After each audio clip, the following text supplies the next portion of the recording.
أحرفها نور، بالحب وبالشوق ضرور، وهواها البيت المعمور، ونداها يرتفع إليك لبيك إلهي لبيك. الله الله الله الله، قبس من صيد الرحمن يسبح في نور الإيمان، ويلبي داعي القرآن، فتهيم الأرواح إليك لبيك إلهي لبيك. الله الله الله. الحمد لله أسجد بين يديه سجدة الحب في محراب التبتل إليه، سبحانه لا أحصي ثناء عليه، وأصلي وأسلم على سيد الخلق وحبيب الحق سيدنا محمد وعلى آله وصحبه وسلم. الروح أمر عجيب تتحير فيه القلوب، وهو أمر من الأمور المبهمة. حتى في القرآن نجد الرد الإلهي لما يقول ويسألونك عن الروح قل الروح من أمر ربي، وكأنها إجابة بتقفل على بحر عميق من المعاني ومن الأسرار اللي ما زالت إلى الآن العقول ما قدرتش توصل لشيء منها. إيه هي الروح؟ وما حقيقتها؟ وما أسرارها؟ وكيف أنها هي السر الإلهي الأعظم؟ في ناس ملحدين ما يؤمنوش بوجود الروح ولا يؤمنوا بوجود الإله ولا بالقصة دي خالص. يعني ديمتري سيرغوف رجل روسي ملحد من الناس اللي بنحكي عنهم، ما بيؤمنش بوجود إله ولا بأنبياء ولا بالروح ولا بالنفس. الراجل ده كان عنده ابن وحيد، وكان شغوف الحب لابنه، وابنه ده كان مولع بالمغامرات ومولع بالسباحة. وفي يوم من الأيام ابنه ده راح عند بحر بتشورة في روسيا، وحب أنه يسبح في البحر ده. قفز قفزة سباحية، لأجل حظه المكان اللي قفز فيه مليء بالأحجار، فنزل رأسه أصابها تحت في الحجارة ديت، وما كان إلا أنه فقد الوعي ومات في البحر دوت. طبعا جم فرق من الغطاسين وقعدوا يبحثوا يحاولوا يجدوا لجسده على أثر، ما عثروش لجسده على أي أثر. لكن الأمر العجيب بقى إن أبوه هذا الرجل الملحد بقى يجري على شط البحر دوت حواليه نقطة معينة، عمال يحوم حواليها ويروح ويرجع ويجري ويرجع يرتكز عند النقطة دي، ويقول لهم أشعر أن ابني يناديني هنا. فقال لهم آخر أمل قبل ما تمشوا ابحثوا في المكان دوت. ونزلوا وبحثوا في المكان دوت كفرصة أخيرة، وكانت المفاجأة أنهم وجدوا جثمان ابنه في نفس النقطة اللي أشار عليها ديمتري سيرغوف دوت.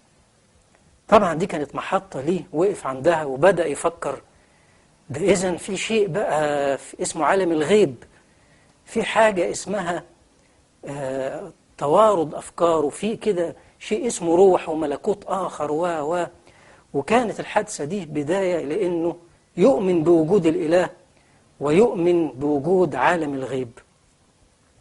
برضو في قصة شبه القصة دي حصلت عندنا.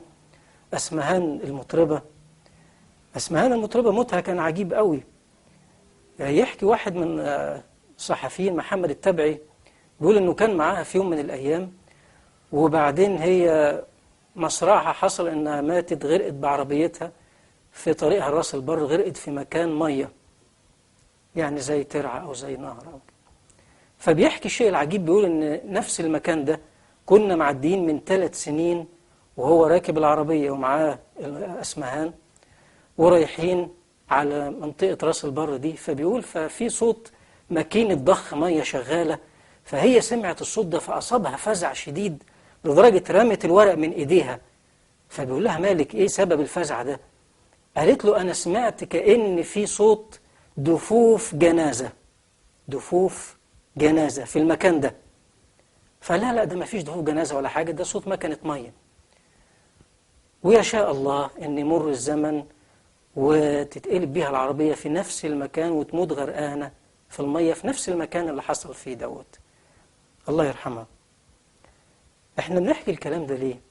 عشان هنا ده بيثبت أن هناك عالم اسمه عالم الغيب، وأن الروح متصلة بهذا العالم، سواء كانت هذه الروح روح مؤمن أو روح ملحد، روح إنسان متدين أو روح إنسان غير متدين.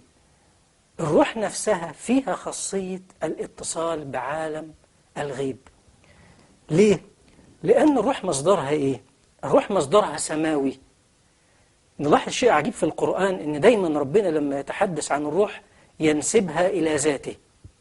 فتبص مثلا يقول إيه؟ يقول فأرسلنا إليها روحنا. شوف نسبها لفين؟ روحنا. آية تانية يقول وكذلك أوحينا إليك روحا من أمرنا. الروح دايما منسوبة لله. وفي مرة يقول فإذا سويته ونفخت فيه من روحي. بنسبتها دائما إلى الله، بعكس النفس. النفس ربنا في القرآن ينسبها لينا احنا، ما تنسبش لي، ينسب لينا احنا. في خطابه الإلهي يقول مثلا إيه؟ قوا أنفسكم وأهليكم نار. أنفسكم لقد جاءكم رسول من أنفسكم. رسول من أنفسكم برضو نسب النفس لينا، غير الروح تماما. مرة تانية يقول ما أصابك من حسنة فمن الله وما أصابك من سيئة فمن نفسك. دايما كده في القرآن النفس تنسب إلينا، أما الروح فتنسب إلى الله. عشان كده الروح دايما ليها إشراقات على العالم الآخر، وليها كده ربنا بيوارب الباب شوية عشان ترى أشياء تزود إيمانها، تجعل الإيمان راسخ. من شروط الإيمان الذين يؤمنون بالغيب. عشان كده ربنا يسيب حاجة تحصل للإنسان كمشهد، كإحساس، كخاطر، فالشيء دوت يثبت إيمانه. وكأن أم موسى لما قالوا أوحينا إلى أم موسى إن خفت عليه فكذا وكذا وارضعيه وألقيه في اليم كل ده كان بإيه؟ هل كان بنزول ملك؟ لا، هي ما كانتش من الأنبياء، هي أم نبي لكن ما فيش، هي مش نبية. الأنبياء وما أرسلنا من قبلك إلا رجالا نوحي إليهم. هي الست صديقة وأم نبي، لكن حصل ليها هذا الإلهام الإلهي في قلبها، اعملي كذا واعملي كذا. نور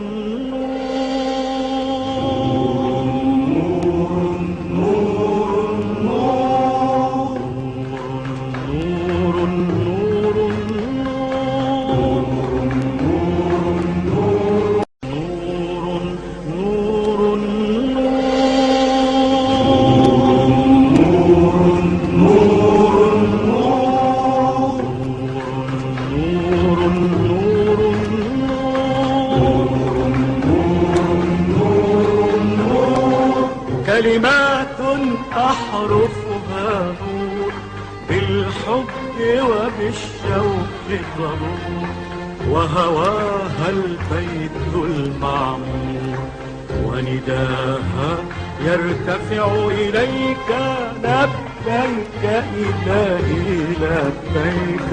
الله الله الله الله. قبس من صيد الرحمن يسبح في نور الإيمان، ويلبي داعي القرآن، فتهيم الأرواح إليك لبيك إلهي لبيك. الله الله الله.